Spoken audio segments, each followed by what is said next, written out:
Cap sur les collines de Bourgogne, maintenant, dans les coteaux du vignoble de Mercurey en Saône-et-Loire. Réputé pour ses vins classés AOC, ce n'est pas Bernard Pivot qui va me contredire.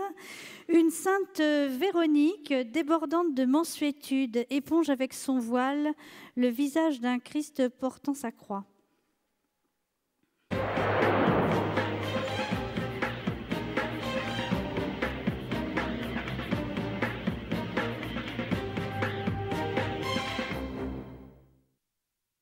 Le charmant village viticole de Mercurey, en Saône-et-Loire, réputé pour ses vins classés AOC, se dresse sur une ancienne voie romaine et doit son nom à un temple élevé au dieu Mercure. Le temple a disparu, mais plusieurs églises du village sont dignes d'attention, et notamment celle de Saint-Symphorien de Touches, du XIIIe siècle, avec son clocher à 4 pignons supportant des gargouilles uniques dans la région. Beau spécimen de l'architecture bourguignonne, l'église abrite 2 tableaux du XVIe siècle attribués au peintre flamand Franck le Jeune, don du général d'Empire Guillaume Duhem, né à Mercurey. Le premier tableau représente Sainte Véronique, épongeant le visage du Christ avec son voile. Le Christ porte sa croix au milieu d'une foule agitée. La quiétude suggérée par le peintre entre ces 2 personnages les distingue de la foule qui les entoure et confère à la scène une ambiance très particulière. Le second tableau représente la scène du calvaire avec le Christ et les 2 larrons crucifiés sous les yeux de la Sainte Vierge éplorée. Les 2 toiles ont souffert du temps et ont perdu de leur éclat et de leur matière.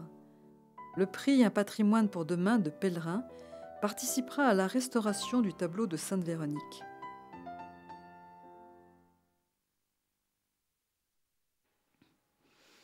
J'appelle Monsieur Alain Pagnier, président de l'association de sauvegarde, pour recevoir son prix. Philippe, cette église Saint-Symphorien de Touches abrite 2 panneaux attribués à un peintre flamand du XVIIe siècle. Alors comment un peintre flamand arrive-t-il en côte chalonnaise ? Alors effectivement, la réponse n'est pas évidente, mais enfin on a quelques indices avec la personnalité de ce Guillaume Duhem, qui était un enfant du pays, un fils de notaire, qui a fait carrière dans les armes à une période très, très difficile, évidemment, pour la France, puisque la France révolutionnaire était confrontée à une coalition de quasiment toute l'Europe. Et Guillaume Duhem, donc promu général, a combattu aux Pays-Bas. Il a été gouverneur de la place de Roermond, notamment dans les actuels Pays-Bas. Et comme beaucoup de généraux d'empire de cette période, on peut présumer qu'il a fait main basse sur un certain nombre de biens et d'objets d'art. C'est grâce à ça que nos musées, d'ailleurs, se sont constitués autour de 1800, donc il n'était pas une exception. Il est mort en 1815 sur le champ de bataille de Waterloo. Et donc, c'est sa veuve qui aurait fait don probablement de ces 2 panneaux peints à l'église. J'ajoute que dans ce concours, il nous arrive souvent de récompenser des tableaux qui ont un intérêt pour l'histoire des dévotions, des œuvres d'art populaires. Mais là, on est vraiment avec ces 2 panneaux de l'église de Touches en présence de chefs-d'œuvre de la peinture qu'on peut attribuer avec vraisemblance à Franz Franken, effectivement un artiste qui est né à Anvers au milieu du XVIe siècle et dont la carrière s'est poursuivie pendant les premières décennies du XVIIe. Ce thème de la montée au calvaire avec Sainte Véronique, essuyant le visage du Christ, il l'a traité à plusieurs reprises, notamment dans un tableau du musée des Beaux-Arts de Lille et dans un autre qui se trouve au musée de Quimper. Donc il y a des ressemblances très, très frappantes entre toutes ces œuvres qui justifient l'attribution à ce grand artiste. Merci Philippe. Monsieur Pagnier, votre persévérance a été récompensée puisque c'est la 2e fois que Mercurey demande une subvention aux pèlerins et cette fois-ci, ça a été la bonne. Racontez-nous. Ça a été la bonne. La première fois, nous avons fait réparer un tableau de 3,50 m de long, la Dormition de la Vierge, qui était, mais c'est un vrai chef-d'œuvre maintenant. Nous nous en souvenons. Elle était dans un état lamentable.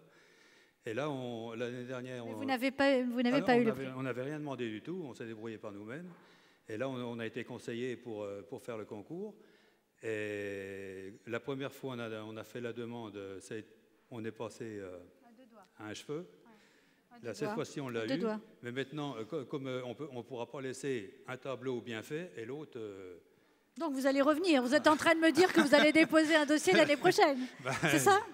Je ne vous le fais pas dire. Merci beaucoup, monsieur. J'appelle Émilie Marconnet. Restez encore un peu avec nous. J'appelle Émilie Marconnet, lauréate 2010 du prix du jeune artisan d'art, à nous rejoindre pour vous remettre le prix. Bonsoir, Émilie. Un tout petit mot avant de remettre le prix à notre lauréat. Bonsoir, Émilie.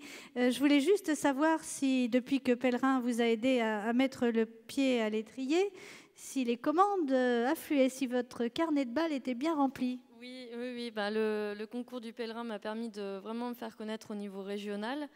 Et voilà, j'ai agrandi mon atelier. Je suis passée vraiment d'un atelier amateur à un atelier de professionnel. Donc, je suis vraiment très heureuse. Super. Sur ces bonnes nouvelles, je vous laisse remettre le prix à notre lauréat. Je vous remercie. Je vous remettre le prix.